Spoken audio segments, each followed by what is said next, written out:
बस शूरम चाहती हुई आगे बढ़ रही थी, शहर के शोर से अलगाए की धाती गड़िया की तरह। मैं खिड़की से बाहर देख रहा था और ख्यालों में गुम था। एक आदमी बस पर चढ़ा।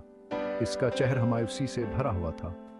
इसकी तवानाई तूफानी बादलों जैसी थी। वह बड़बड़ाता हुआ आगे बढ़ा। गुस्से का पहाड़ दिखाई दे रहा था। एक लम्हे के लिए हमारी नजरें मिले, भरी बस में एक पल के लिए जड़ गई। फिर इतनी ही तेजी से वह पीछे हजूम में गुम हो गया। यह मुलाकात बेहद मुख्तसर थी, लेकिन उसने मेरे अंदर गौर व फिक्र किया एक चिंगारी भड़का दी। हम कितनी बार अपनी मायूसियों को तमगे की तरह अपने साथ लेकर चलते हैं और उन्हें अपने ताल्लुकात को मुतासिर करने देते हैं। यह शख्स एक अजनबी, एक आईना बन गया जिसने एक आलमगीर सच्चाई को जाहिर किया। हमारा वक्त महदूद है, हमारे लम्हात कीमती हैं। उन्हें गुस्से पर, रंजिशों को थामे रखने पर क्यों ज़ाय करें, जब मामने का इंतखाब कर सकते हैं। यह मुख्तसर सी मुलाकात चीज़ों के वसी मंसूबे में मामूली सी लिखना एक ज़बरदस्त याद दहानी का काम देती है। जिंदगी लम्हात का एक सिलसिला है, एक हार में मोतियों के तरह पड़े हुए। हर एक अमन को अपनाने, मेहरबानी का इंतखाब कर माफ़ करने का मौका है। बस वाला आदमी अपने गुस्से के साथ एक गैर मुतवक्का उस्ताद बन गया।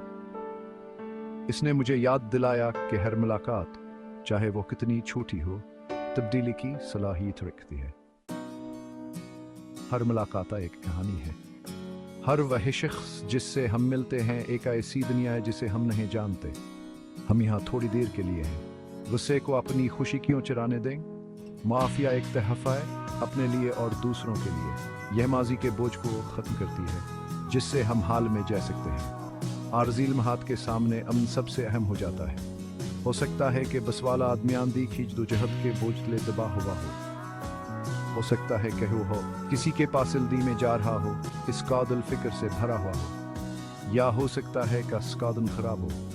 वजह कुछ भी हो, इसका गुस्सा एक फरियाद था, समझने क्या इल्तिजा थी। जब हम गुस्से का मुकाबला अमन से करते हैं तो हम मनफीपन के चक्कर को तोड़ते हैं। हम एक सिलसिलावार दमल पैदा करते हैं, मेहरबानी फैलाते हैं। जिंदगी पछतावे के लिए बहुत मुख्तसर है, रंजिशें रखने के लिए बहुत मुख्तसर।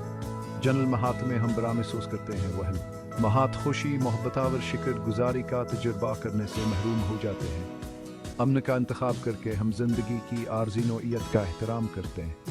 हम तस्लीम करते हैं कि हमारा वक्त कीमती है, मनफीपन पर ज़ाया करने के लिए नहीं। दुनिया सरगर्मियों का एक तूफान है, आगाज़ और अख्तिताम का एक मुसलसल सिलसिला। इस आर्जी वजूद में अमन हमारा सहारा बन जाता है। यह हमें ऊपर और नीचे की तरफ फजलावर समझ के साथ तशरीफ ले जाने की इजाज़त देता है। माफ़ी गलत काम की हिमायत नहीं करती, लेकिन यह हमें दर्द को उठाने के बोझ से आज़ाद करती है। यह हमें आगे बढ़ने, हल्का आज़ाद होने की इजाज़त देती है। असदंजब में बस से इतरा तो मेरे अंदर एक नई आगाही, वह मुलाकात एक आरजीलमा, एक आनमट निशान छोड़ गई थी। उसने ज़िंदगी की इंजकता व अमन के इंतखाब किया, हमें तकिया एक ज़बरदस्त याद दहानी का काम किया। हम सबा सफ़र पर मुसाफिर हैं, आइए हल्के सफ़र करें, रास्ते में माफिया और मेहरबानी पेश करते रहें। हमारी बातचीत चाहे कितनी ही मुख्तसर हो, हमारे तजुर्बे को तश्कील देने की ताकत रखती है।